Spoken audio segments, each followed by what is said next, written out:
근데 이런 경우가 불륜이 많다. 야, 이거는 이제 정말 외도의 편한 스타일들은 있습니다. 아, 그게 뭐죠? 첫 번째는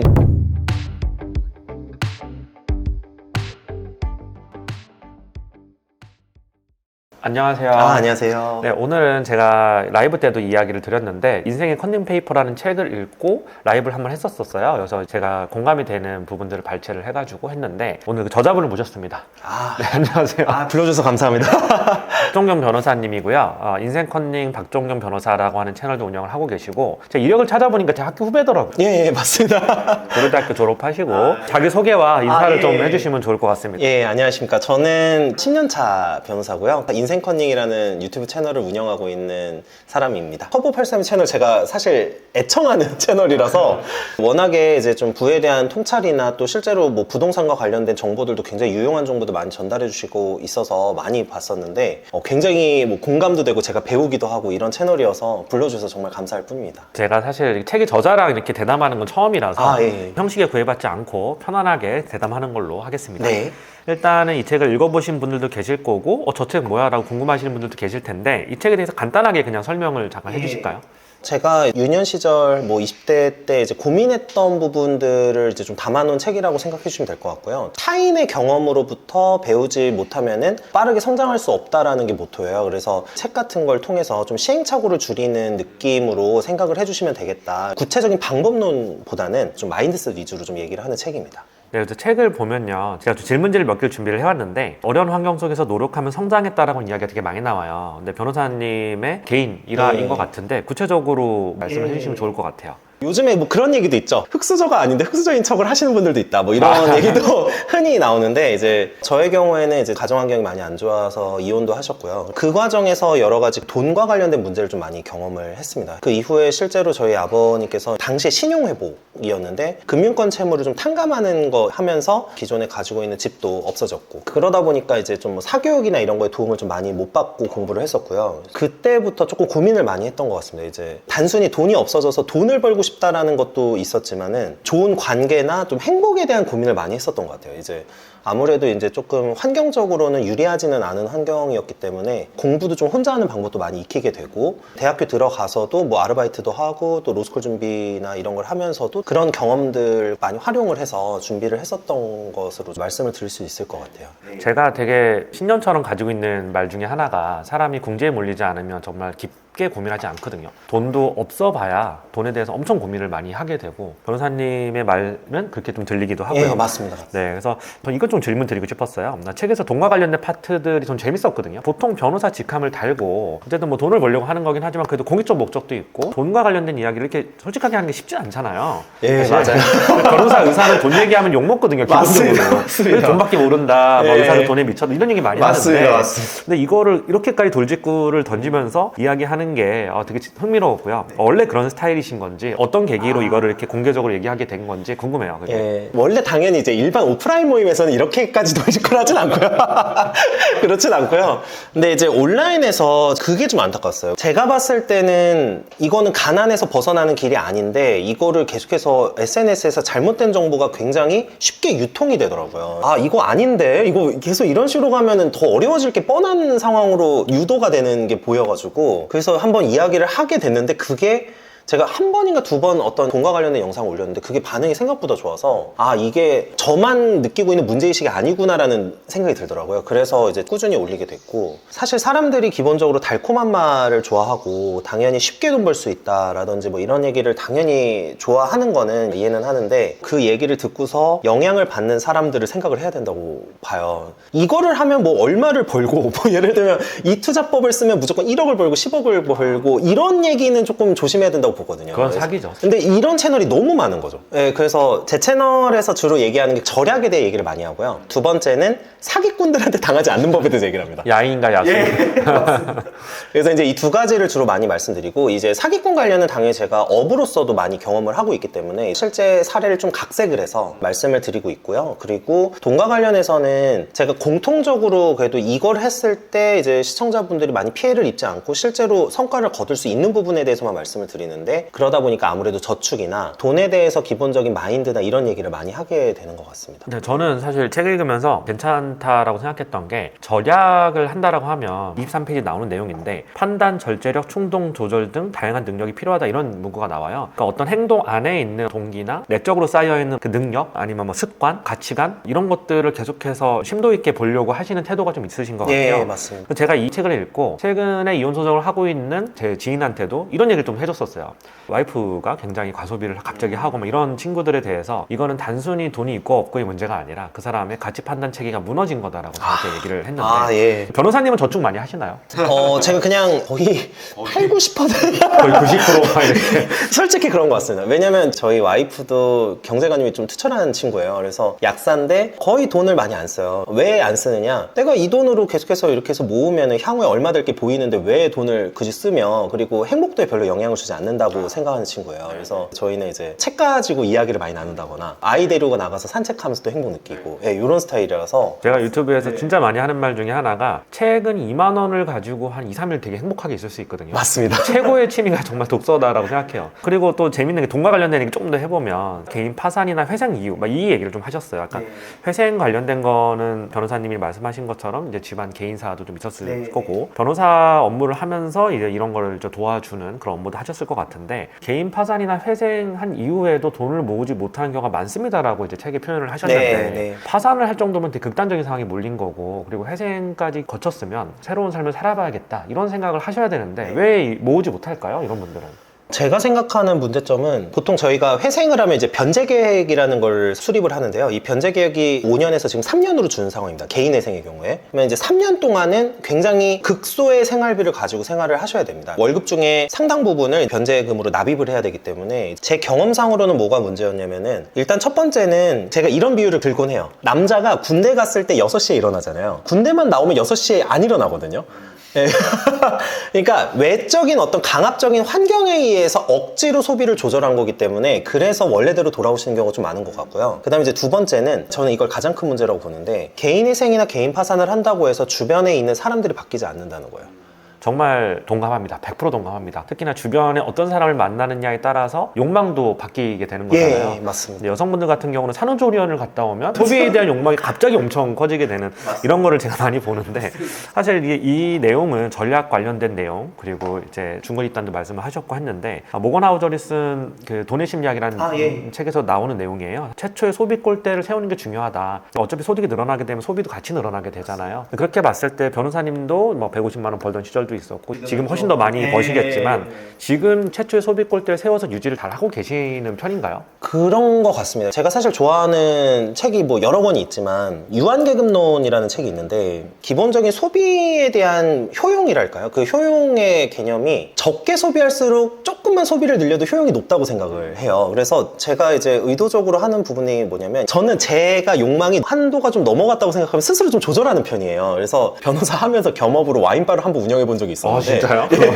와인에 대해서 공부를 하려고 하니까 저는 뭘 했냐면 와인바를 차렸어요. 그래서 이제 약간 그런 식으로 개인 소비를 늘리는 게 아니라 이거를 생산자적 관점으로 좀 바꾸려고 노력을 했었던 것 같거든요. 근데 기본적인 소비와 관련해서는 타인에 대한 어떤 의식이나 이런 것만 줄인다고 하면은 많이 소비가 줄어들고 그리고 그 마인드 관점 자체를 소비자에서 생산자로 바꾸면은 어느 정도 절제가 가능하다라고 보는 입장이기는 합니다. 저는 항상 뭐 소득 그걸 엑셀로 다 정리를 해놓고 자산도 다 엑셀로 정리를 해놔요. 뭐 현재 자신의 상태를 되게 객관적으로 파악하게 되고 그리고 또 내가 지금 쓰고 있는 소비랑 소득이랑 이런 것들을 계산을 해가지고 얼마만큼 있어야 내가 지금 생활 이상 또는 지금 생활 정도를 유지할 수 있는가 이걸 항상 생각하고 되거든요. 저는 그래서 저는 이게 모건 하우저리 얘기한 최초의 소비 꼴대를 세우는 거랑 좀 비슷한 맥락이라고 생각해요. 저도 사업하다 보니까 소득이 막 엄청 갑자기 막 올라갈 때도 있고 내려갈 때도 있는데 내려갈 때 진짜 괴롭거든요. 그쵸.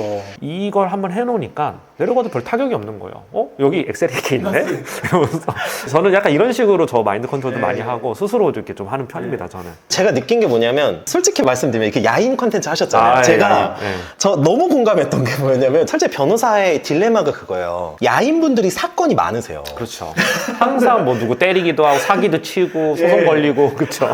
솔직히 말씀드리면 저희 주요 고객이세요. 이게 어쩔 수가 없거든요. 뭐 예를 들면 조세범 처벌법 위반, 세금 계산서 이제 허위 발급해가지고 그리고 이제 페이퍼 컴퍼니 세우신 다음에 이쪽으로 막 비용 빼시고 막 이런 거가 많은데 그때 느낀 게 많아요. 보통 정파로 가시는 분들의 경우에는 그 현금 흐름을 많이 계산하십니다. 이 정도 리스크가 왔을 때 내가 감당 가능한가? 이런 거에 대해서 고민을 많이 하시는 것 같았어요. 저축 분야에서 말씀하시기로는 책 내용이 나오는 내용인데 월 1,000만 원씩 벌어도 저축 못하는 사람 많이 봤다 이렇게 말씀하셨잖아요. 저 월 1억 이상 버는데도 저축을 못하는 사람 되게 많이 봤어요. 진짜.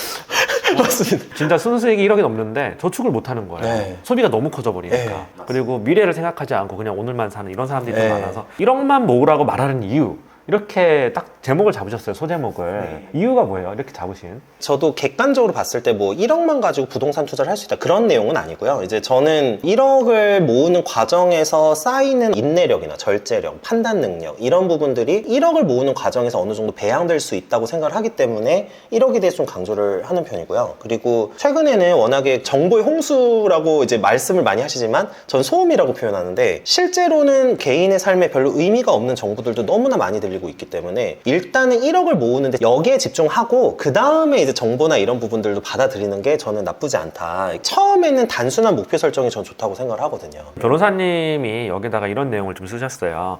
최근에는 1억 원의 가치에 대해서 폄하하는 사람들이 많은데 네. 저도 이거를 보면서 어떤 생각이 좀 들었냐면 사람들이 SNS에 중독되다 보면 예를 들어 자산 100억을 모으겠다라고 하는 그 목표를 딱 세울 때 코인 부자라든가 아니면 뭐 포브스지에 나오는 뭐 이제 어디 창업가라든가 몇 년 만에 내가 저길 가겠다는 목표를 되게 많이 세워요. 근데 다 터무니없거든요, 사실. 그리고 대부분의 부자들은 10년, 20년, 30년 동안 꾸준히 노력한 사람들이 그렇게 가는 경우가 많고 근데 물론 뭐 한 방에 부자가 되는 경우도 있는데 SNS의 폐해 때문에 그것만 자꾸 보이니까 사람들이 그렇게 또 목표를 많이 세우시는데 변호사님은 어떻게 또 이걸 세우시고 계신지 좀 궁금해요. 뭐 투자를 어떻게 하고 계신지 그것도 좀 궁금하고요. 저는 이제 일단은 제일 뭐 강조하는 게 일단 내 집은 한 채는 있어야 된다를 항상 강조하고요. 나머지는 사실 저는 이제 미국 주식 쪽으로 하고 있습니다. 예, 근데 정말 저희가 감사하게도 전문직이다 보니까 약간의 현금 흐름은 좀 있는 상황인 거죠. 그래서 아주 과도한 레버리지를 쓰는 투자보다는 이제 꾸준하게 해서 이제 올라가자. 그리고 본업을 좀 잘하는 데 집중을 하자. 그러니까 이런 식으로 많이 플랜을 짜거든요. 그래서 약국을 경영을 했을 때 어떤 식으로 마케팅을 할 거면 이런 거를 공부를 더 많이 하고 재테크는 현금 흐름을 바탕으로 해서 꾸준히 넣을 수 있는 거. 집도 그냥 한 채 산 다음에 그냥 더 업그레이드하고 이런 식으로 저는 재테크를 하고요. 처음부터 100억이나 이런 거를 목표로 하면은 저는 굉장히 빨리 지친다고 생각을 해요. 제가 이제 좋아하는 책 중에 이웃집 백만장자라는 책이 있는데 기본적으로 부를 쌓아가는 과정이 말씀하신 대로 20년, 30년 이렇게 걸리는 경우가 훨씬 더 많고 부의 추월차선 같은 책에서는 이걸 부의 서행차선이다 뭐 이렇게 표현을 하시기는 하지만은 저는 서행차선이 절대 나쁜 길은 아니라고 생각을 합니다. 그리고 행복도의 관점에서도 말씀드리고 싶은 게 천천히 쌓아가는 것만큼 또 되게 의미 있고 굉장히 가치 있는 행복이 없다고 생각을 하는 편입니다. 그래서 많은 분들이 좀 천천히 가시기를 바라는 마음에서도 1억에 대해서 얘기를 많이 드리는 편입니다. 돌발 질문. 이건 질문지 없었던 건데 듣다 보니까 변호사님이 미국 주식도 하시고 투자 되게 잘하시는 것 같은데 집은 이 정도 가면 이제 집은 업그레이드 할 필요 없지 않을까 정도의 네네네네. 어떤 그 기준선이 있으신가요? 지금 제가 이제 송파 쪽인데 반포 정도면 저는 아마 역시. 그 솔직히 말씀드리면 저는 아직 한참 멀었어요. 예, 한참 멀었는데 꾸준히 제 본업에서도 노력을 하고 향후에 저희 와이프랑 같이 해서 이제 하나하나 해갈 예정이고요. 그리고 저희 집 얘기를 좀 하자면 저희 장인어른 장모님이 딱 이 코스로 해서 이제 점점 부를 불려가신 스타일이 있어요. 정말 회사 생활을 하셨거든요. 근데 제가 말씀드리고 싶었던 게 이 부분이었어요. IMF 때 집을 사신 거죠. 원래 울산에 계셨다가 강남에 있는 집을 이제 구매를 하시고 그렇게 해서 좀 하나하나 한 채 더 불려 나가시고 이런 식으로 부를 불리셨거든요. 근데 이제 여기서 되게 중요하다고 생각했던 게 뭐였냐면 장모님의 친척분이 이때 아니면은 이제 강남에서 기회가 없다라고 얘기를 하신 분이 있었대요. 그래서 이제 이 강남에서 집을 사야 된다고 굉장히 강력하게 말씀을 하셨고 이 과정에서 이제 강남에 집을 사게 되는 그런 과정을 경험을 하셨던 거죠. 뒤에 나올 모든 기회는 사람으로부터 온다. 이거랑 좀 연결되는 부분이네요. 맞습니다. 그러니까 주변에서 재테크적인 지식이나 아니면 어떤 뭐 시기나 이런 부분에 대해서 말을 해줄 수 있고 대화를 나눌 수 있는 사람이 있냐 없냐가 되게 중요하다고 많이 보는 거고 물론 저는 솔직히 수백억 수천억 부를 얻을 수 있을지는 저는 모르겠어요. 왜냐면 저는 아직은 이제 노력하고 있는 사람 입장이니까 잘 모르겠지만 이 정도로 해서 기본적으로 꾸준히 노력한다고 하면 저는 수십억 레벨은 거의 갈 수 있다 이렇게 보고 있는 입장이어서 그렇게 이제 노력을 하고 있습니다. 뒤에 이걸 좀 받아서 보면 가난할수록 돈을 더 모른다 이런 제목을 잡았어요. 그래서 가난의 가장 큰 문제점은 지식이나 지혜에 대한 접근성이라고 이야기를 하셨거든요. 네. 이게 구체적으로 어떤 내용일까요? 아까 말씀드린 부분하고 약간 연관이 되는데 제 경험이 컸어요. 솔직히 이 내용을 쓴 거는. 제가 자라났던 지역이 아주 부유한 지역은 아닙니다. 그쪽에서는 기본적으로 부를 쌓아 올리는 방식에 대해서 고민하신 분이 많지 않았어요. 주로 재테크나 집을 뭐 어떻게 사야 된다거나 어떤 입지나 이런 걸 보는 눈이라거나 이런 것을 주변에서 자연스럽게 경험하거나 들을 수가 없는 환경이었던 거죠. 그리고 기본적으로 학군지에 대한 얘기를 좀 드릴 수밖에 없는데 저는 학업이 상당히 많은 계층 역전의 기회를 부여한다라고 생각하는 편입니다. 근데 이런 기회도 아무래도 좀 적은 거죠. 기회가 적은 거죠. 예, 그렇죠? 그래서 여러 가지 어떤 네트워킹적인 측면도 있고 실제로 부를 늘려가시는 주변에서의 실제 사례 이런 거를 볼 수 있는 경험들이 많이 적어지기 때문에 지식이나 지혜에 대한 접근성이 많이 낮아진다고 생각을 하는 편입니다. 경험이 진짜 중요하다. 저도 되게 동의하고요. 근데 여기에 이런 얘기가 나와요. 보통 돈이 없는 사람일수록 돈이나 세상에 관심이 없다. 신문이나 활자 매체에 익숙하지 않고 지식에 대한 갈망도 없다. 어떻게 보면 사람들이 요 문구만 딱 보고 비난을 좀 할 수 있을 것 같은데 좀 부연 설명이 좀 필요할 것 같아요. 예, 이게 어떤 거냐면은 저희 아버님이나 주변 지인분들이 이제 술자리를 많이 가셨어요. 그 술자리에서 나왔던 이야기들이 돈과 관련한 이야기가 많이 없었다는 거죠. 그리고 대학교 동기들이 아니라 어렸을 때 자라오던 친구들하고 만나면은 경제 관련 이야기를 거의 하기가 힘들었어요. 지식의 어떤 격차가 많이 벌어져서 그런 예, 건가요? 일단은 경제신문을 봐야 된다라거나 아니면 어떤 경제 관련 지식에 대한 탐구하는 친구들이 많지 않았다. 그래서 유년 시절 경험을 통해서 좀 많이 나온 얘기고요. 이게 실제로 이제 돈에 관심이 있다면 아무래도 기본적인 경제가 돌아가는 거나 흐름이나 어떤 세상에 대해서는 알아야 되는데 이거에 대해서 좀 관심을 덜 가지는 분들이 많다. 저 이거 정말 읽고 공감을 좀 했는데 누구 저격하는 채널은 아니지만 네네네. 제가 꾸준히 뭐 야인 콘텐츠라든가 이런 거 하면서 그 성공파리에 대한 이야기를 되게 많이 했어요. 성공파리의 근간이 뭘까? 저는 어쨌든 근간은 사이비 종교의 논직하고 똑같다고 생각을 하거든요. 맞습니다. 헛된 희망을 주는 거 그리고 거짓말을 하는 거. 정말 많은 사람들이 돈을 벌고 재테크를 하기 위해 성공파리의 강의를 들어요. 근데 수많은 사람들을 정말 제 주변에 너무 많이 만나고 유튜브 하면서 너무 많이 만나는데 단 한 명도 성공파리 강의를 듣는 사람이 한 명도 없어. 한 번도 본 적이 없어.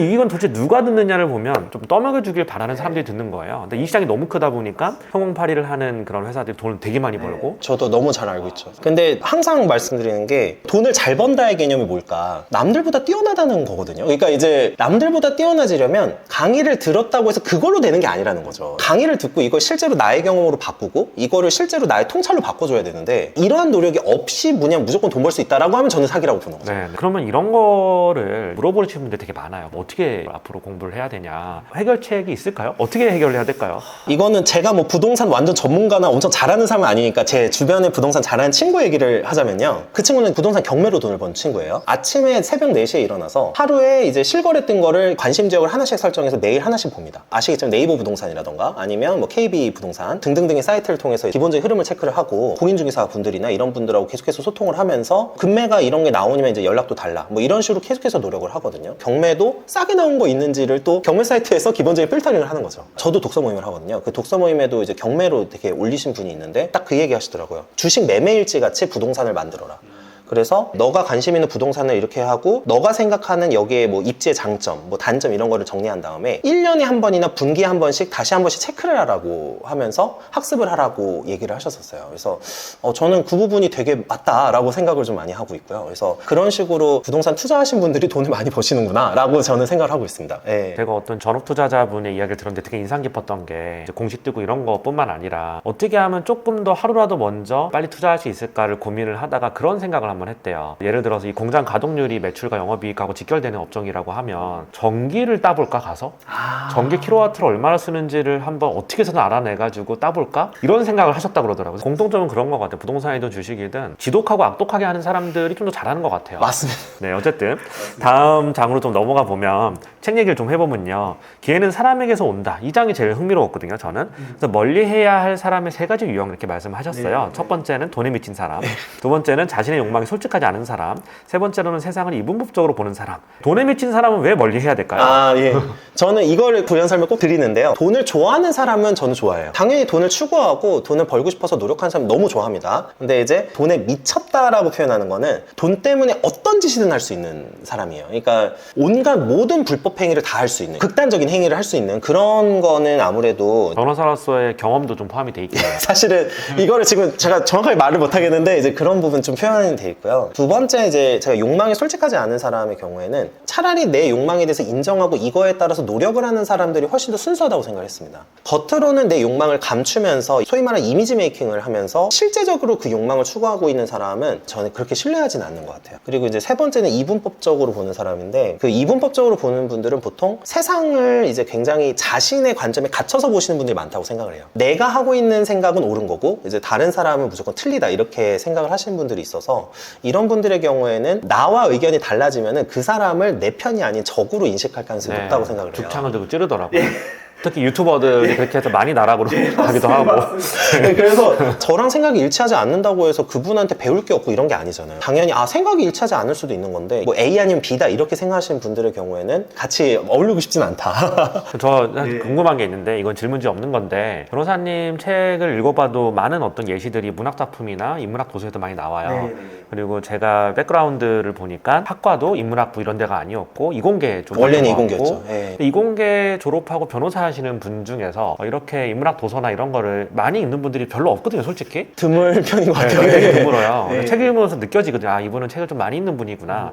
특별한 동기가 있을까요? 저는 세상에 대해서 관심을 갖고 모르는 걸 아는 걸 좋아하는 스타일인 것 같아요. 진짜 호기심이 많. 예, 좀 탐구하는 스타일에 가깝고, 그래서 아까 제가 막 와인바 이런 것도 왜 말씀드렸냐면, 제가 한계를 느낀 게 있었어요. 솔직히 변호사로서의 한계가 뭐냐면요, 법조계에 있다 보면 솔직하게 말하면 조금 사고가 편협될 수도 있어요. 넓게 봐야 되는데 모든 걸 법의 관점으로 해석하려고 하고 이렇게 되면 아무래도 시야가 좁아지는 부분이 있다고 저는 분명히 생각을 하거든요. 그래서 의식적으로라도 다른 업계, 다른 세상을 계속해서 접해보는 게 실제로 법률 관련 업무를 하는데도 도움이 많이 된다고 생각하고, 향후에 어떤 발전성이나 이런 걸로 봤을 때도 훨씬 더 좀 나았다 이렇게 생각을 하는 편이라서 좀 의식적으로도 책을 많이 보는 스타일이고요. 그리고 이제 최대한 다양한 사람 만나려고 노력하고, 그리고 이제 또 하나 더는 제가 책을 보면서 저에 대해서 좀 반추를 많이 하는 것 같아요. 내가 좀 잘못하고 있는 게 뭐지? 뭐 이런 생각을 좀 하는 스타일이 아닌가라고 이제 좀 생각을 하고 있어요. 자기 객관화를 책을 통해서 많이 하신다. 근데 본인의 인생에 가장 큰 영향을 준 책이 뭐예요? 진짜 어려운데 일단 소설 쪽에서는 저 레미제라블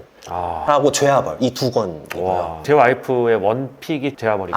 역시 저 죄아벌이 저 변호사 하는데도 도움이 많이 됐습니다. 그래서 기회는 사람에게서 온다. 여기서 또 인상 깊게 읽었던 게 노력의 기준이라는 얘기를 많이 하셨어요. 그래서 저도 되게 공감하는 말이에요. 아무튼 주변 사람들이 전부 다 엄청 노력하는 사람들이고 이러면 그 기준 자체가 올라가서 더 이렇게 훌륭한 사람이 되는 가능성이 높잖아요. 그래서 저는 딱 한 단어로 표현하면 손 내밀기라고 딱 표현을 하고 싶어요. 그게 뭐냐면, 제가 주변의 사람들 저 포함해서 다 이렇게 보면 얼마만큼 퍼포먼스를 내는 게 정말 잘하는 건가를 생각을 해보니까, 자기가 처음부터 뭐 창업가의 정신을 가지고 나 무조건 사업을 해야 돼 이런 사람 말고 그냥 그런 사람들하고 같이 손을 잡고 갔던 분들이 있거든요. 근데 왜 이 사람들이 이 사람에게 손을 내밀었을까? 그래서 엄청난 또 불을 쌓게 되고 이런 경우를 많이 봤는데, 결국은 그때 엄청 좋은 퍼포먼스를 내서 그 사람들하고 같이 일을 하는 과정에서 얘랑은 같이 한번 해보고 싶다, 얘랑 같이 하면 뭔가 되겠구나라고 한 정도의 인상을 줄 수 있을 정도는 해야 된다라고 생각을 해요. 그래서 다음으로 넘어가면 배우자의 역할, 배우자에 대해서 얘기를 해요. 근데 사실 이거 책에 쓰기 쉽지 않거든요. 결혼을 하셨잖아요. 그래서 책으로 쓰기 쉽지 않은데 정말 저는 와닿았어요. 제가 와이프한테도 이걸 이제 캡처해서 보내줬거든요. 성인이라면 배우자가 있더라도 스스로 자립하기 위해 노력해야 된다. 114페이지에 이런 말씀을 쓰셨고, 중요한 것은 경제관념이 중요하고, 그리고 이혼소송을 많이 경험을 하면서 그 사람이 살아온 삶과 행적이 이뤄낸 것에 초점을 맞추라고 조언한다. 이 경제관념이라는 거를 따로 떼놓고 생각하지 마시라는 거예요. 그래서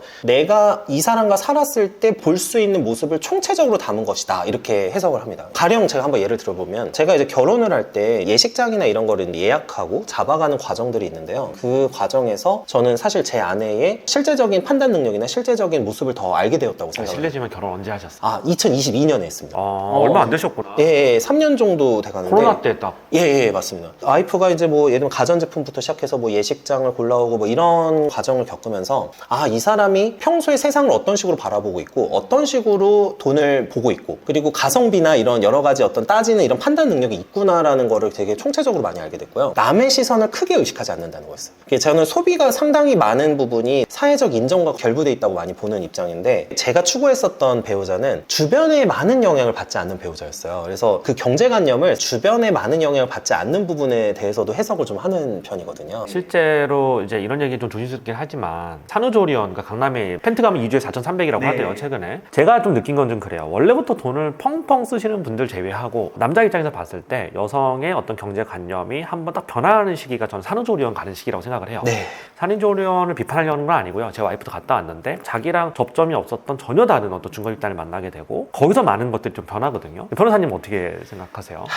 그 이제 흔히 말하는 이제 산후조리원 동기 뭐 이제 예, 그 부분인데 저는 사실은 그게 행복에도 도움이 안 된다고 생각을 하고요. 솔직하게 말씀드리면 개인의 선택이니까 당연히 뭐라 비판할 부분은 아니지만 산후조리원에 가서 영향을 받는 건 조금 좋아하는 건 아닌 것 같아요. 왜냐하면 기존에 이미 잘 하고 있었고 아이 가졌을 때 잘 생활을 하고 있었는데 이 산후조리원을 계기로 해서 갑자기 소비 수준이 올라간다거나 가령 이제 주변과의 이제 과시 소비나 비교 소비 뭐 이런 부분들이 늘어나는 거가 되는 거는 별로 좋은 것 같진 않다라고 생각을 하고 있고 어느 정도 부가 있으신 분들이 소비하시거나 이런 거는 저는 뭐라고 할 부분은 아닌데 일반적인 중산층이나 일반적인 서민층의 경우에도 이제 산후조리원에 가서 굉장히 소비가 늘어난다는 데 좀 있다고 생각을 하거든요. 아기들 용품을 막 명품으로 계속해서 사기 시작을 하는 거예요. 그래서 이러면은 아이를 위해서도 좋은 것도 아니고 본인들 부부 생활에서도 좋은 건 아니다. 그래서 어느 정도는 단절을 하고 나만의 생활로 돌아오려면은 기본적인 이거에 대한 판단 능력이나 이런 게 좀 필요하다고 저는 보는 입장입니다. 그거 외에 다른 또 중요하게 보신 부분이 있으세요? 너무 흔한 얘기이기도 하지만 또 되게 중요한 얘기가 이제 기본적인 가치관하고 방향성 같아요. 그래서 저녁에 제가 집에 와서 와이프랑 대화를 하는데 그 대화가 행복했을 때 이거가 이제 제 결혼 생활에서 제일 행복한 것 중에 하나라고 생각을 하거든요. 이 부분도 이제 조금 제 경험이 약간 들어가 있는데 집안에 약간 불화가 있었기 때문에 많이 이제 다투시는 것을 좀 많이 봤어요. 그러다 보니까 행복하기도 부족한 시간인데 이 시간을 계속해서 싸우는 데 써야 될까 이러다 보니까 처음부터 많이 싸우지 않을 사람을 골라야 된다라는 관점으로 갔어요. 요즘 사람들은 또 결혼할 때 경제관념 말고 경제력을 좀 집중해서 많이 보잖아요. 네네네. 그랬다가 이혼한 케이스도 제 주변에 되게 많거든요. 제 사건으로도 많이 사건으로도 많이 하실 것 같고 소송도 많이 하실 것 같고 네네네. 한데 경제력을 되게 집중적으로 보시는 분들에게 배우자를 이렇게 선택하면 좀 더 좋을 것 같다.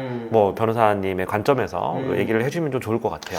당연히 이제 기본적인 경제력 당연히 필요한 부분이고 그렇기는 한데 모든 사람들이 그런 배우자를 찾을 수 있는가 하는 부분을 한번 생각을 해봐야 된다고 봐요. 대다수가 뭐 중산층이나 이런 분들이 뭐 모두 경제력을 보고 이렇게 했을 때 만날 수 있는 사람은 사실 저는 드물다고 생각을 해요. 저의 경우 일반적인 케이스라고 가정하면 그 사람의 경제관념은 저는 성장 가능성이라고 보는 거죠. 그래서 그 성장 가능성이 있는 사람과 만나는 게 좋다고 저는 보는 거고 이 성장 가능성에는 어떤 것도 들어가 있냐면 그 개인의 능력이나 축적될 경제력도 있지만 배우자와 함께 무언가 어떤 성격이나 이런 기본적인 가치관이나 이런 거를 조율하면서 서로 이렇게 맞춰갈 수 있느냐 이런 걸 좀 봐야 된다고 생각하고 부부가 둘이 살 때와 아이가 태어났을 때의 상황 이게 계속해서 달라진다고 생각해요. 그 사람의 성격이나 여러 가지 사고관이 이거를 했을 때 계속 맞춰갈 수 있으려면은 기본적으로 경제력도 중요하지만 이런 개념이나 마인드가 저는 사실 행복한 결혼 생활 그리고 훨씬 더 생산적이고 좋은 결혼 생활에 중요하다고 생각을 하고 있습니다. 진짜 아름다운 답변을 해주셨습니다. 진짜 되게 재밌는 거 하나 예시를 들어보면 이제 어떤 친구가 있었는데 어떤 여자분하고 결혼을 했어요. 남자가 부자였고 여자는 원래 그냥 평범한 친구였는데 결혼하자마자 SNS의 프로필에 한남동 세댁 뭐 이런 식으로 쓴 거예요. 네네. 그러다가 이제 뭐 사치 열심히 하다가 이제 좀 사이가 안 좋아져서 이제 이혼을 소송 중에 들어갔고 별거를 했고 뭐 이렇게 됐는데 그것만큼은 못 지우더라고요. 그게 자기 자존심이니까. 결혼 얘기를 우리가 이렇게 했는데 변호사님이 보실 때 이제 불륜 때문에 이혼하는 분들도 많잖아요. 예, 제일 다수죠. 근데 이런 경우가 불륜이 많다. 이거를 좀 얘기를 해주시면 좋을 것 같아요. 야, 이거는 이제 정말 아주 정해진 유형은 없는데요. 외도의 편한 스타일들은 있습니다. 아, 그게 뭐죠? 첫 번째는 직장 내 불륜, 두 번째는 외부에서 나는 불륜인데요. 외부에서 나는 불륜은 이제 제일 많은 게 사업하시는 분들하고 이제 영업하시는 분들. 예, 거래처와 얘기를 하거나 어떤 모임에 나갔을 때가 제일 많고요. 직장 내 불륜의 경우에는 이제 상사와 아래 직원이 좀 많습니다. 근데 이거를 그러면 사전에 이제 조심을 할 수 있는 방법이 있느냐라고 물으시는 분들이 저한테 좀 있어요. 네. 좀 냉정하게 말씀드리면 이건 없어요. 사업을 못하게 할 수도 없고 밥벌이를 끊으라는 얘기인데. 사람 만나지 마 이럴 수도 없잖아요. 그럴 수도 없는 거예요. 그러니까 결국에는 남편과 아내에 대해서 어느 정도의 신뢰나 믿음이 있느냐의 문제로 일단 귀결이 되는 거고 만약에 불륜을 했다. 그 다음에는 이제 결혼 생활을 지속할 거냐 아니냐의 문제밖에 없다. 네.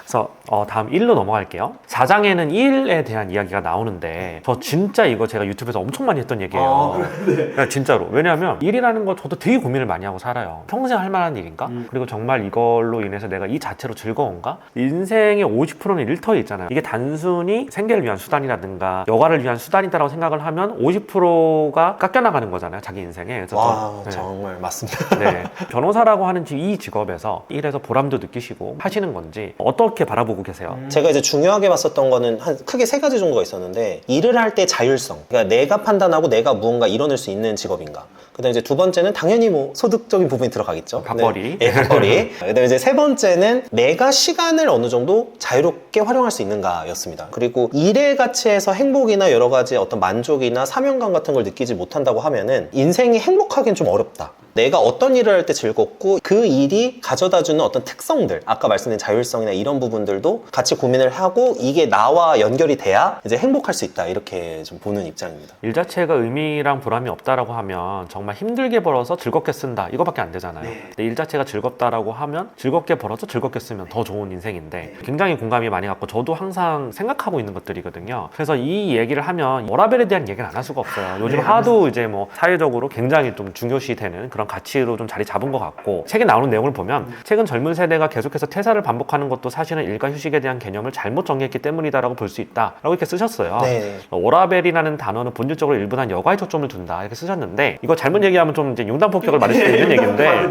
좀 잘 좀 풀어주시면 어떨까요? 이거는. 저는 이분법적으로 보는 걸 별로 안 좋아해요. 그래서 일도 즐겁고 휴식도 즐거우면 좋다라고 개념을 보통 정의를 하는데요. 근데 이제 워라밸의 경우에는 휴식이라는 개념을 조금 더 저는 우위에 두고 있다고 생각을 해요. 워라밸이라는 어떤 단어의 특성 자체가. 근데 이제 제가 정의하는 건 그거죠. 일에 대해서는 행복을 느끼지 못하고 그 휴식이나 이런 부분에 대해서만 이제 행복을 느낄 수 있다라고 하면은 과연 그 휴식할 때도 행복할 수 있는가에 대해서 한번 저는 질문을 드리고 싶어요. 일이 너무나 피곤하고 힘든 경험이었기 때문에 집에 와서는 에너지를 충전하는 과정밖에 없는 거죠. 근데 일에 대해서 의미를 느끼고 좀 보람차다고 생각을 하시는 분들은 오히려 가정생활도 저는 건강하게 할 수 있다고 생각을 하거든요. 그래서 보통 이 워라밸 얘기를 하면서 제일 많이 나오는 얘기가 일가정 양립. 저는 일이 즐겁고 의미가 있어야지 가정생활도 훨씬 의미가 있고 훨씬 행복할 수 있다라고 저는 많이 보는 입장입니다. 친한 친구가 있어요. 근데 아버지가 이제 우리나라 굴지의 대기업에서 이제 부사장까지 하시고 퇴직을 하셨는데 살면서 아버지 얼굴 본 적이 거의 없대요. 새벽 4시 반에 출근하시고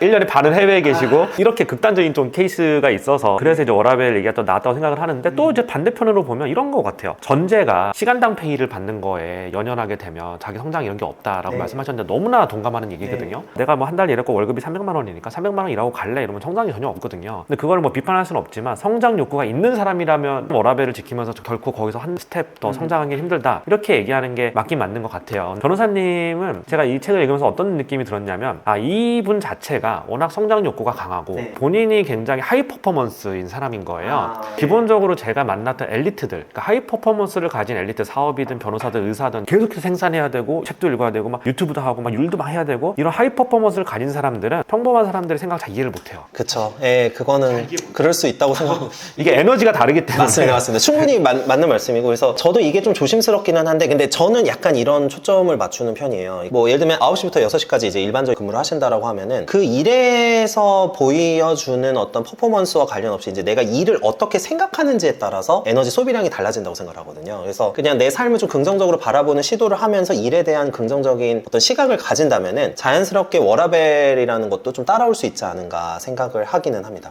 그래서 책에 보면요, 또 재밌는 내용이 나오는데, 인간은 죽음을 자각하면서 삶의 방향이나 관점을 바꾸는 경우가 많은데 죽음에 대한 인식은 결국 나에게 주어진 시간에 대한 성찰하는 것이기 때문이다, 이런 표현이 나와요. 187페이지에. 근데 아직 죽음을 자각할 나이는 아니잖아요. 네, 그렇죠. 나이상으로는. 저는 이게 언제 이거를 느꼈었던 거냐면, 제가 그렇게 가정 환경이 좋지 않을 때 좀 극단적인 생각을 많이 했었어요, 사실. 죽음에 대해서. 그래가지고 그랬던 거였는데, 이게 그런 생각을 하게 되면서 고민을 많이 하게 됐던 게 컸다. 그래서 아까 이제 터보님께서도 말씀해 주셨지만, 인간은 이제 실제적인 경험이나 이런 거를 해야 깊은 생각으로 갈 수 있다라는 얘기를 많이 하셨잖아요. 제가 제일 깊게 깊게 그리고 절실히 고민했던 시기가 이 시기였던 것 같아요. 그래서 한 13살에서 20대 초반 정도까지가 제일 제가 힘든 시기였는데 내가 어떤 거를 추구하면서 살아야 될까에 대한 고민을 많이 했던 것 같거든요. 그래서 이제 그때 고민했던 게 돈이든 아니면 제 와이프랑의 어떤 관계든 이런 부분에 대한 고민을 많이 해서 결국에 이런 책을 쓰게 된 것 같습니다. 저는. 예. 근데 책을 많이 읽게 된 것도 이거는 연결이 좀 되나요? 사실 예 맞습니다. 제가 다른 데 가서는 책을 많이 읽게 된 이유를 발전을 위해서 이렇게 한다라고 얘기 드리는데 이때 되게 그 삶에 대해서 고민을 하던 시기에 책을 제일 많이 집중적으로 읽었던 것 같아요. 사실 역시 제가 느낄 때는 이런 시리어스한 책이나 인문학 책을 정말 강력하게 읽어야 되는 동기가 정말 자기가 개인이 힘들어 보지 않으면 그 동기가 잘 안 생기거든요. 실존에 대한 고민이라든가 사회에 대한 고민, 불의에 대한 고민, 부조리에 대한 고민 이런 것들을 하면서 이게 동기가 생기는 건데 저도 그랬거든요. 전 검정고시 출신인데 고등학 자퇴하고 진짜 대단하신 것 같아요, 진짜. 그때는 뭐 이제 여러 가지 일들이 좀 있었고 그때 저도 책을 제일 많이 읽었던 것 같아요. 그래서 되게 그런 부분에서 물론 환경은 좀 달랐지만 공감되는 부분이 너무 있었고요. 그리고 다음으로 좀 넘어가 보면요. 가난의 고리를 끊기 위해 인간관계를 바꿔야 된다. 요 한 문장만 보면 굉장히 좀 공격적인 문장으로 들릴 수도 있는데 사실 부연 설명을 보면 되게 공감 가는 이야기들이 좀 있거든요. 이 친구라는 관계가 굉장히 복합적으로 많이 작용을 한다고 생각을 해요. 이게 어떤 거냐면 내가 이 집단에서 보통 벗어나려고 할 때 그 집단에 있는 많은 사람들이 잡거든요. 다른 친구들 입장에서는 이 친구가 우리랑 달라지려고 하면 좀 무의식적인 반감이 들기 시작하고 다른 행동을 한다고 하면은 이제 잡는 거죠. 아이 그냥 좀 게임해. 뭐 나랑 같이 게임 좀 하고 하면 되지 뭐 그러냐 이런 식으로 얘기가 나올 텐데 이거는 뭐 경제관념이나 가난과 관련해서도 거의 비슷한 맥락으로 말씀드릴 수 있는 게 조금 슬픈 일이기는 하지만 어느 정도 거리를 두면서 내가 이제 나의 삶에 집중을 하고 기본적인 경제관념이나 일이나 이런 거에 집중을 하면서 좀 살아나가야 되는 시간들이 좀 있다. 예, 요렇게는 말씀드릴 수 있을 것 같아요. 이제 변호사님 이제 글을 읽다 보니까 요즘에 쉬었음이라고 대답한 청년들 이게 좀 생각이 좀 나더라고요. 구체적인 통계를 보면 2024년에 59만 명이나 된다라고 하고 그리고 25세에서 34세 71%가 구직 활동을 안 한대요. 아예. 정말 단순하게 말씀드리면 일을 안 하는 것보다는 무조건 하는 게 좋다. 물론 저도 사회 구조적인 문제를 이해합니다. 대기업과 중소기업 간의 임금 격차. 대기업에 처음에 들어가지 못하면은 중소기업으로 커리어를 시작했을 때 이직을 할 수 없는 이런 부분들에 대해서는 충분히 이해하고 있고 알고 있지만 그렇다고 해서 내가 일을 안 한다의 근거가 되는 건 아니라는 거죠. 또 동시에 또 말씀드리고 싶은 게 그거예요. 당연히 사람은 성인이 됐을 때 전제하는 조건이 자립을 해야 된다는 겁니다. 근데 이 자립에 대한 개념이 조금 저는 약한 부분이 이제 한국 문화에 좀 있다고 생각을 해요. 취업승보다는 그래도 내가 아르바이트를 하든 아니면 어떤 일을 하면서 이직 준비를 하든 삶을 바꾸고 기본적인 마인드를 바꾸는데 굉장히 유용한 행동이다 이렇게 생각을 하고 있습니다. 육아의 가장 큰 목표는 자립이라고 항상 생각하는 사람이라서 되게 공감이 갔고요. 또 하나는 227페이지에 보면 굉장히 폭력적인 아버지 밑에서 자란 A씨의 사례가 나와요. 근데 그 A씨는 결국 그 트라우마로부터 극복을 하지 못해서 뭐 약간 무기력증에 빠진 그런 사람으로 나오고 근데 이렇게 굉장히 집안 환경이 안 좋은 상황에서도 누군가는 그거를 딛고 빠져나오는 경우가 있고 누군가는 그냥 좌절해버리는 경우가 있는데 변호사님은 어디서 그 차이가 있다고 생각을 하세요? 이게 제가 예전에 굉장히 오래 고민했던 주제예요, 사실. 타고난 성향일까? 예, 이게 성향인가 아니면 어떤 다른 어떤 요소가 있는가. 대체적으로 제가 이제 공통점으로 느꼈던 거는요. 좀 솔직히 말하면 반골 기질이었어요. 내가 이 흐름이나 환경에 순응하는 사람들의 사고 스타일이 있고 흐름을 조금 벗어나더라도 약간 역으로 한번 가보고 싶다 이렇게 생각하시는 분들이 있는데 아직까지 저도 이 부분에 대해서는 근본적인 원인을 찾지 못했어요.